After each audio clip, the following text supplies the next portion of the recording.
Now, the hydro plant, the big hydro plant in Niagara Falls, I mean, is there anything looking to build another hydro plant? Not unless we can build another Niagara River. Right. Well, why is it that we Canada have a natural power site there because the Niagara River flows over an escarpment, and the power that is generated from the water falling is a natural source of power. Yeah, we have many waterfalls. There are, in fact, many projects all around the state attempting to upgrade the output of those natural sources, but nothing on the scale of Niagara. Yeah, Niagara is something else. I looked at that too because we have a pact with Canada. 25% of the water goes to us, 25 goes to them, 50 goes over the falls in the daytime. Then we get 35, 35, and 30 goes over. But now Canada was talking about building another one, okay, and then selling the power to us. So, I mean, are we looking at that, saying, if they can do it, why can't we do it? Well, Canada has many more sources of hydropower than we do. Hydro-Quebec is the project in the Quebec portion of Canada that is ready to sell us hydropower cheap. Okay. That they continue to build out that project. It's partially built out already, but they have natural resources that enable them to in a sense, market in a way that we can't for hydropower.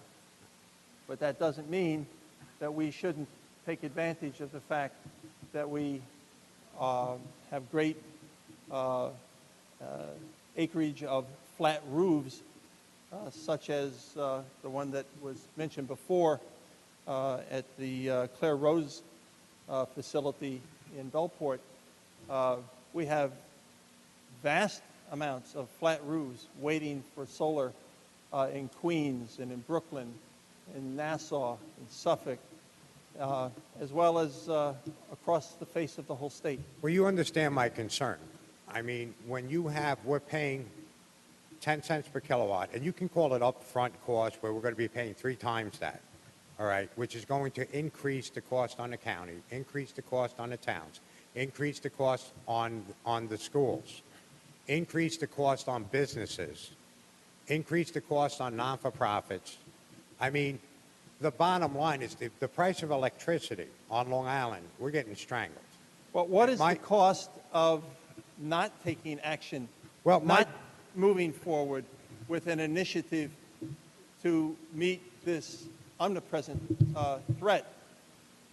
If all we do is look at whether it costs more this morning on this particular date of June 1st in the year 2016, and that's the only thing we look at, and we don't stand back and look at the bigger pattern of what happens and what the costs are of bringing a superheated ocean into causing storms to knock down our trees on our power lines. What are those costs? Well, they're energy related, but we have an opportunity to begin to address the larger problem. Well, there's a breaking point, and there comes a time where we have to monitor the cost that we're paying. And, you know, when they tell me that it's a trade secret, we're not allowed to be told. Well, I'm not going to defend the Long Island Power Authority. I have a number of concerns. For example, I'll give you one. So we share concerns in that same general policy direction. I am disappointed that LIPA has, for example, authorized a number of solar projects in places that they can't be built. Oh, we had one around the corner for me.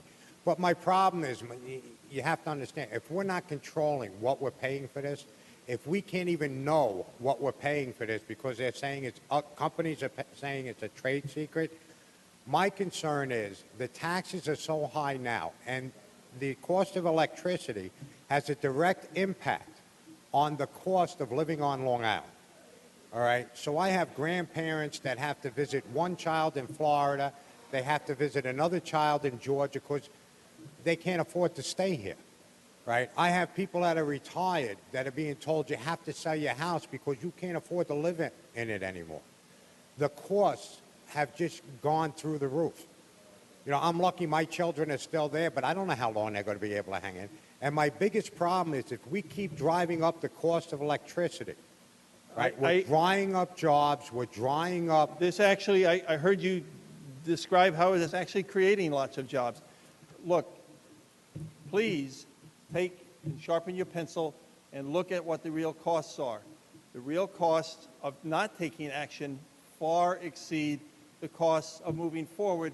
And we're talking mostly about solar. I'd like to continue that discussion, but we're really looking at a wide range of options, a 34-year time frame for utilizing all of the tools.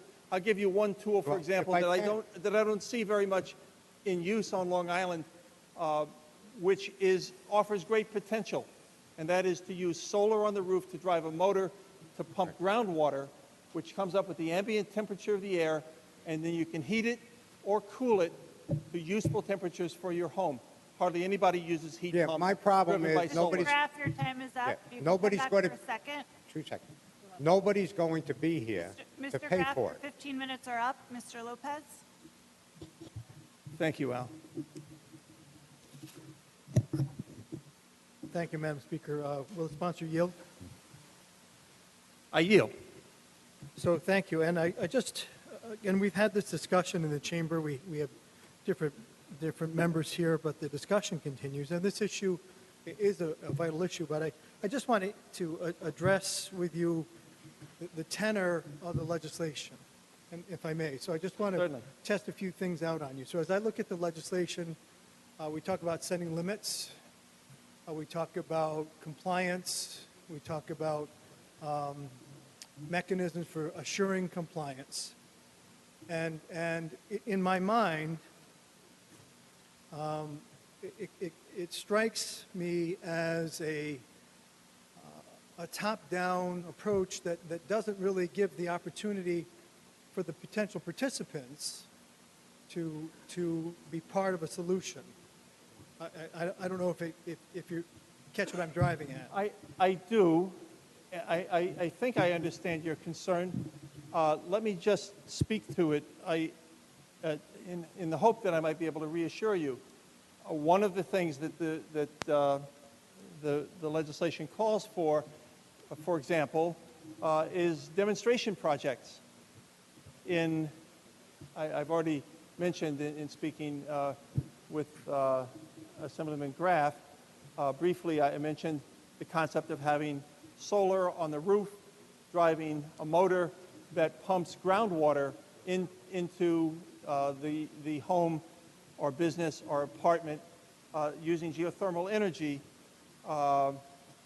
And that is envisioned and specifically called for in the legislation. It would work in valley fill circumstances, such as in your own district, where you have deep glacial fill in glacially scoured bedrock that holds significant amounts of groundwater. Very viable, and it is anticipated that once we have demonstration of the viability of this and can perfect it for implementation, that it will be local installers who are going to be installing these because they will save money, reduce the need to have fossil fuel mainframe sites. I use the comparison with the mainframe computer as opposed to the distributed computers that we all have PCs today. Just a few years ago, a lot less than 34 years ago, the only computers you could find were mainframes. Now, most of the computers are in a distributed capacity. By comparison, that's what we're really looking for. So if I may, distributed type of power, which in fact is from the bottom up. So if I may, I'm heartened to hear the reference to demonstration projects. Is there any reference in the legislation to technology transfer? Such as?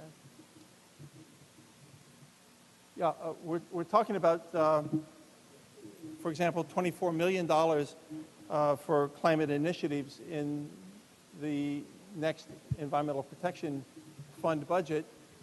And I think I understand what you're saying is, would there be money to assist in beginning the implementation? That's where we're heading. It could you're indeed be catching- used, and I'm Yeah. glad you brought that up, Peter, because we have RGGI funds that are not being properly used.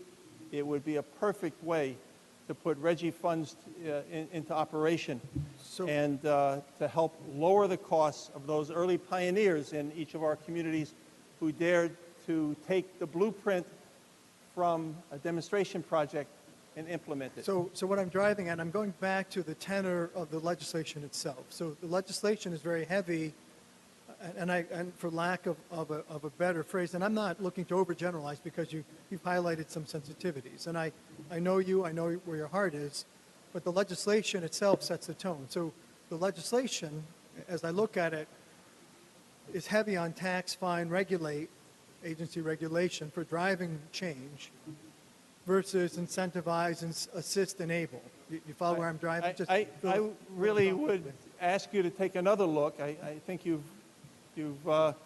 perhaps seen the glass half empty when it's half full. We really don't act with the heavy hand here. We let, in the way the bill would operate, we let the marketplace, to a large extent, accelerate under its own, no pun intended, power. Right. And to the extent that we can help catalyze and initiate by developing some programmatic models, we call for that. But that's not the only way to proceed. So what And indeed, we anticipate that this will, in fact, create local jobs and innovation, the hallmarks of our great state over time.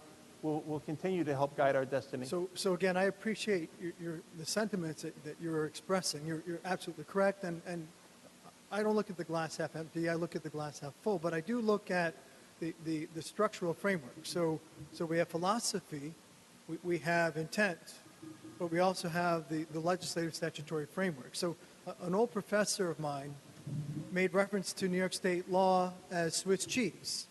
I've used this analogy before. So we in the legislature provide a framework, and then we rely on agency regulation to fill in the holes, if you would. So it's a very rough model, but I think you know what I'm driving at. So my premise is, and Mr. Speaker, I'll go on the bill, and thank you, Chairman. On the bill, sir. So on the bill, our challenge here is what's the tone that we set? So in my mind, we talk about environmental sustainability, but you've heard many of my colleagues talk about something that's equally important to our health and well-being, that's the social and economic sustainability. And economic sustainability being the capacity of our farms, our small businesses, our manufacturers, et cetera, to not only survive, but to thrive and be competitive, even as we're trying to achieve broader social and environmental goals. So what I see this bill lacking is a direction and a process and a framework that talks about driving the economy in a direction through incentives, through technology transfer, through technical assistance, through assistance with land use regulations, project siting, to move us in a direction where the business goal, the farm goal, becomes synonymous with the environmental goal, and all of them reap the benefit. So I used this analogy a few years ago, and it still is very relevant. A number of years ago, we had EPA attempting to tax methane emissions on farms. And so the whole premise was we have massive emissions on farms, and so we're going to effectively tax them to bring them into compliance. And I'm using these words because that's still the tenor of what we're presenting here today. We want compliance. We want assurance that standards are met.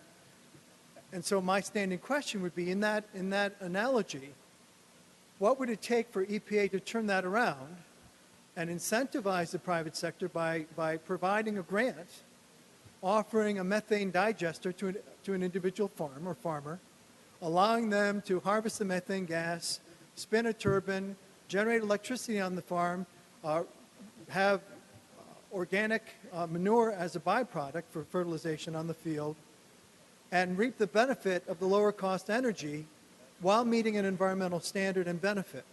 And so what I'm driving at, and I'm really focusing on you, Chairman, because I see in you the potential for driving this discussion. And I'm hoping with our encouragement you hear what I'm saying. So my encouragement is that this legislation could be tightened up, strengthened, and be all about technology transfer, all about technical assistance, all about financial incentives, all about working with land use regulations for municipalities that don't understand alternate energy or how it may work, or the siting of it. Assist with project siting in cases that may be fast-tracking agency regulations and reviews.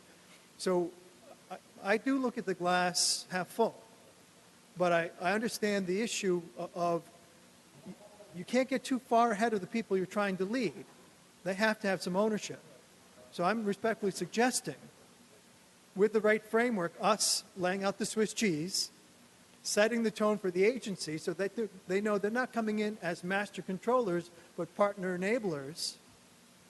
We reap the environmental benefit, but we also provide an economy that's robust and strong and can be competitive, not just regionally, but from a global standpoint. So we lead environmentally, we lead socially, but we also lead economically. So I'm just suggesting that there's a way to reframe this and to put the resources, not just to say we compete for EPF funding, but we put those funds up front and tie it directly. We talk about performance-based standards. Well, we should have performance-based incentives to go with those standards. So, Mr. Speaker, I feel that this House is working in a direction that is constructive, but we're missing part of the equation, and that is allowing those who we're trying to lead to have ownership and to be viable partners in achieving the result. Thank you, Mr. Speaker. Thank you, sir. Ms. Walker.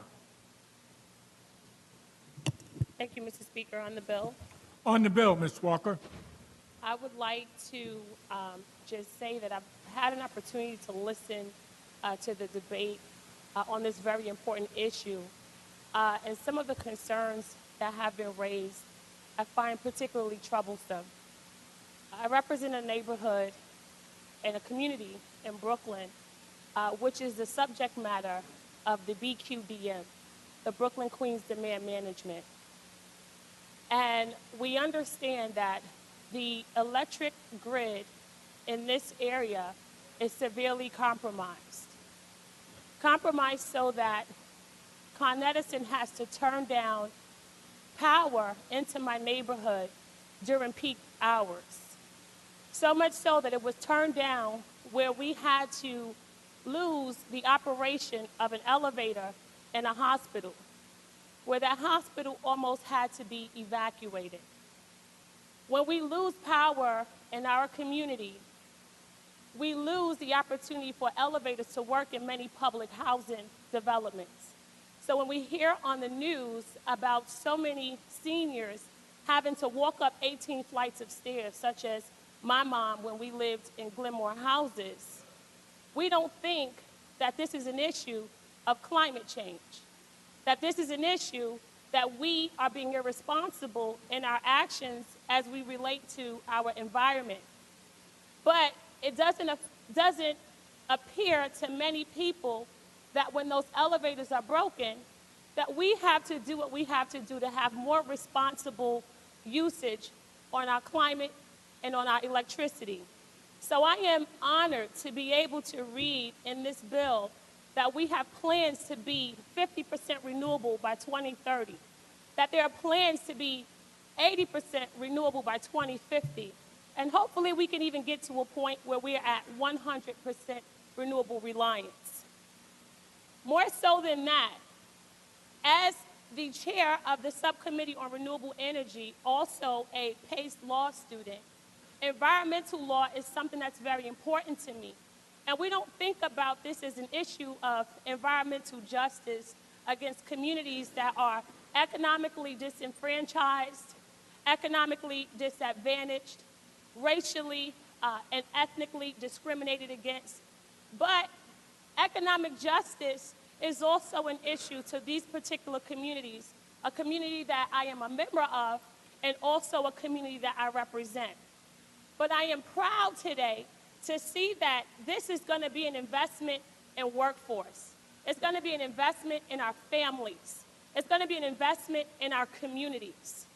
It's going to provide worker training for people who look like me, who are unemployed or underemployed, to be able to take part in an environment in a green economy so that they are bringing home the green that they need to give their children the green that they need to be eating.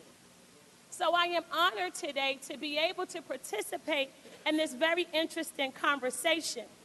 I also think about the effects of Superstorm Sandy. And I remember when that happened, everyone needed to have mold remediation. And when that came about, everybody who was involved in the construction industry, people who were underemployed at that particular time, were flocking to areas where this type of remediation needed to take place. There were no safe working conditions for folk. I can't imagine having to work for days and months. And to be honest, this work is still being done where we are irresponsibly forcing people into this economy where they are remediating mold without the proper tools that they need to do so responsibly and to a point that is not hazardous to their health. Then I also think about all of those public housing developments that in those bathrooms, there are ventilation systems. And when you go to these homes and you look at the ventilation systems and they are covered in black soot, and we know that it's mold, and we try to figure out why our children are dying from asthma even in 2016. We're trying to understand why bronchitis is still a major issue in communities of color. And we wonder why we have such an unstable healthcare system in our state.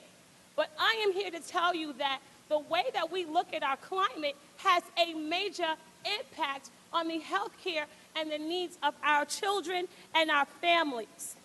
Lastly, it also provides for an establishment of renewable energy programs for solar arrays, heat pumps, wind turbines, and public and low-income housing.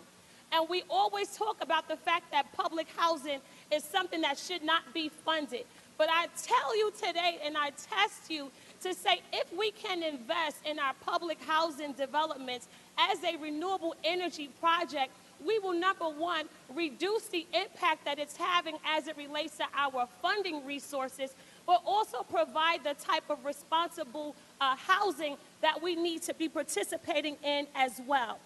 Lastly, I know I already said lastly, but I'm going to say it again, that it also provides an opportunity for everyday people to participate in this debate and to participate in this conversation, to give them a real voice.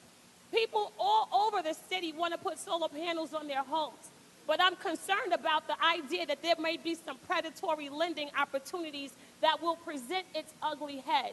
And we need to have those types of public hearing opportunities so that people can voice their opinions on them.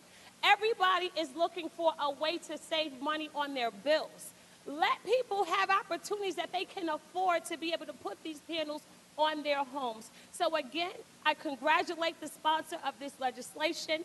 I am excited, I am inspired, and whatever it is that we can do today, I think we need to take a deep look in ourselves to see how we connect and how we relate to our environment and really the impact that we have on everyday individuals like the people that I represent in the neighborhoods of Brownsville, East New York, Bed-Stuy, East and Crown Heights. So again, thank you very much for the opportunity to speak, Mr. Speaker. Thank you. Ms. Peoples-Stokes. Thank you, Mr. Speaker. Will the sponsor yield? I'm pleased to yield. Sponsor yields.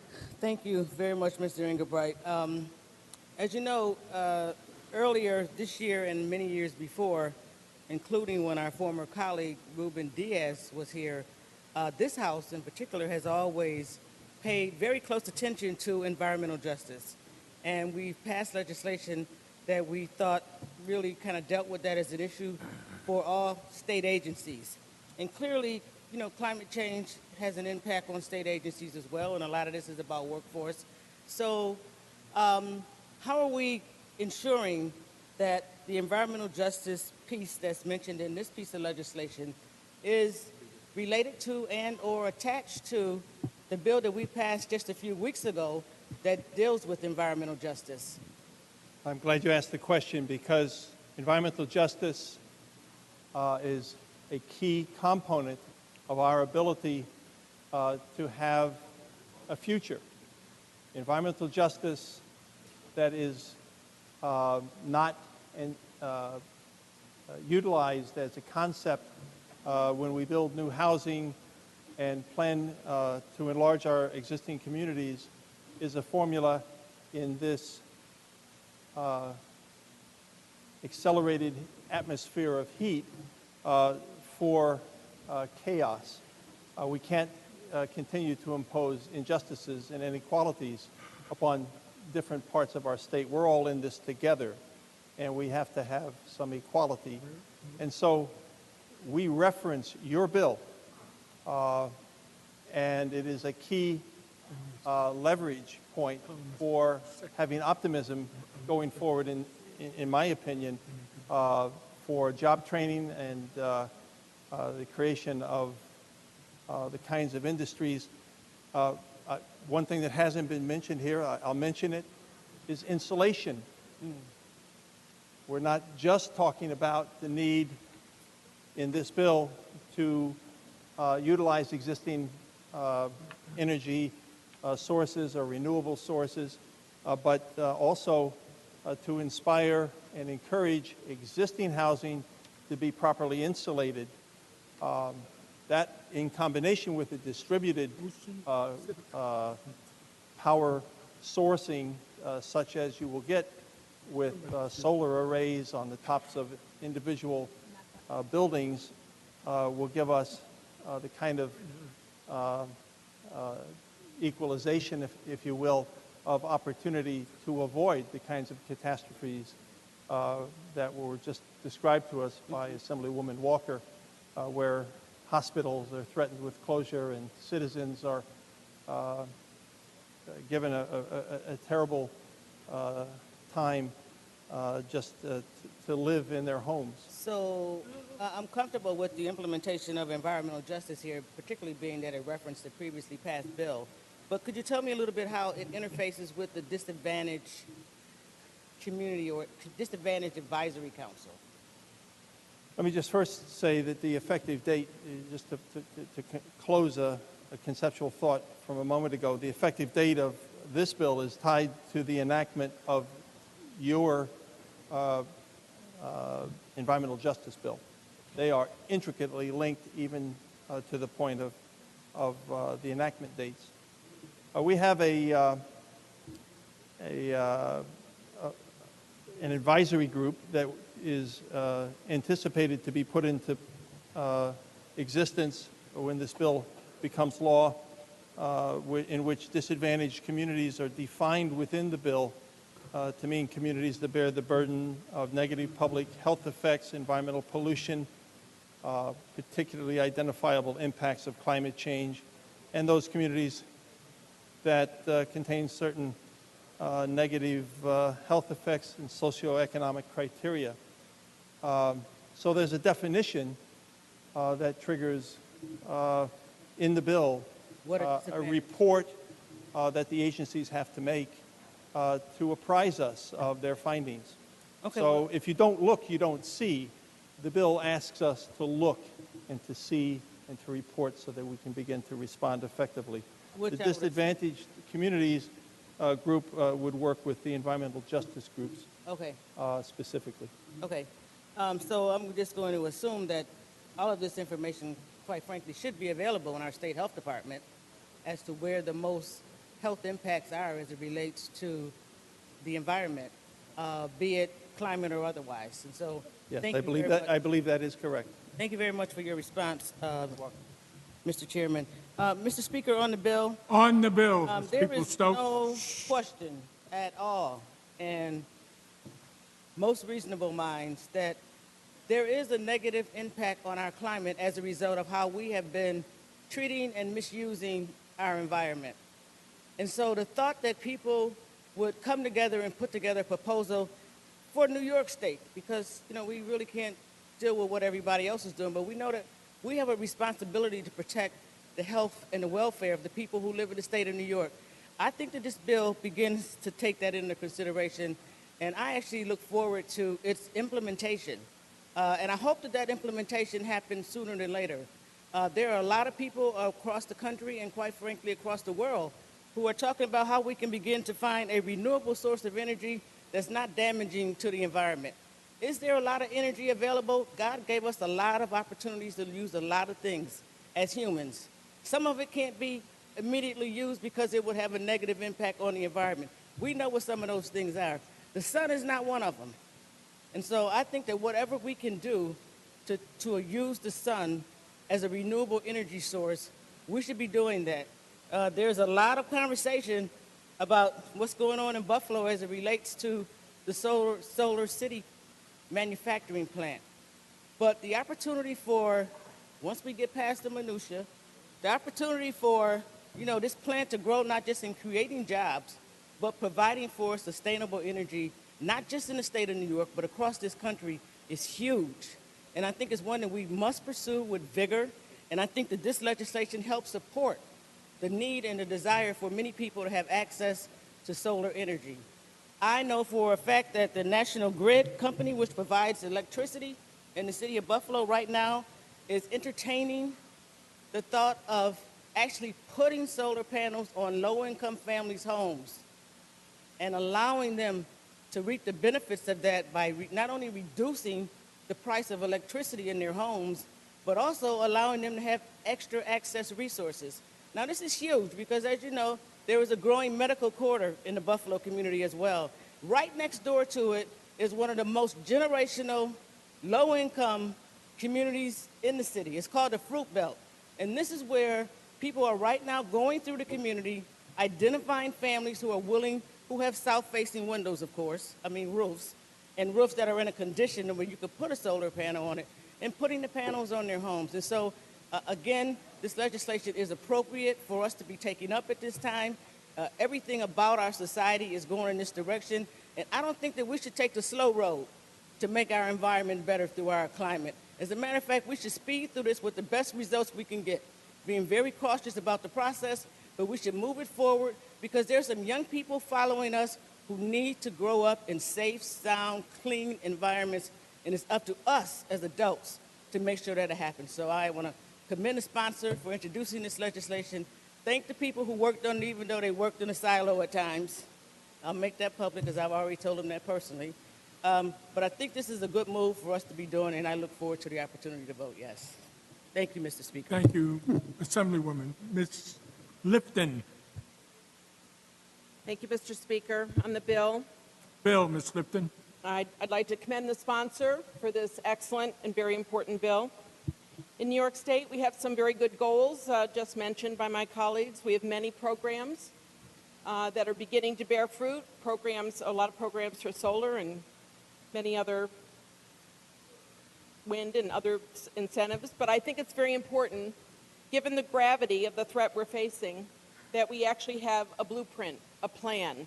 And this bill calls for the DEC to make a scoping plan to actually reach our goals. At the Paris Summit back in December, there was very strong agreement by our world's scientists that the Earth is warming even more quickly than earlier predicted. They were talking about 2 degrees centigrade as a good goal to help avert global catastrophe. And now they're all agreeing we need to be more conservative, bring that number down to 1.5, because the effects of global warming are being felt even more than they thought. And we've all seen the pictures of the melting ice sheets and other very serious problems. And we see the drought in California. We see the terrific floods happening now in Texas. About a third of Texas underwater with 3 or 4 more days of rain to come. South Florida going under the ocean. Salt water coming into the fresh aquifers in southern Florida. Something like 9 million people are going to be losing their clean water. And so we all need to be setting more ambitious goals on cutting carbon and methane if we are to avoid catastrophic warming. Even in New York, we saw this year with the fruit fruit farmers, the apple crop. And we all saw it maybe in our own yards with 72 degrees in March, record temperatures in March, bringing everything out, bringing out the blooms, and then freezing temperatures a few weeks later. And we'll see what the cost is. People talk about the economic cost. We'll see what the cost is this year on our fruit growers and our apple growers. This bill is a very big step in the right direction for New York State, and I urge my colleagues to support this bill, as will I. Thank you, Mr. Speaker. Thank you, Ms. Lipton. Mr. McLaughlin. Thank you, Mr. Speaker. Will the sponsor yield? Mr. Engelbright, will you yield? Yes, I'm pleased Mr. to yield. Engelbright yields. Thanks, Mr. Engelbright. I'm reading a couple of things in here, and one of the things was the greenhouse gas emissions reporting. It says no later than 1 year after the effective date of this article, DEC must, after 2 public hearings, promulgate rules and regulations requiring annual GHG emissions reporting from major GHG emission sources. I'm wondering what's the where will the hearings take place? Why are the hearings necessary? In other words, why can't we just enact this without hearings? No, you ask a very reasonable question, a very good one. We're working presently off of 1990 database. We need to have a fresher baseline, basic science. So if you have fresher data, it gives you a chance to make better policy recommendations. So it would be about gathering data for information purposes to get Gathering data not just for information, but also for action. Right. Okay. And then, given that, so then on or before 2 years from the effective date of the article, DEC shall prepare and approve a scoping plan outlining recommendations for attaining the statewide GHG emission limits, and then DEC and the council, then they're going to hold 6 regional public comment hearings as well on the draft scoping plan, including 3 in the upstate region, 3 in the downstate region, and allow 120 days for submission of public comment. Why the need for that?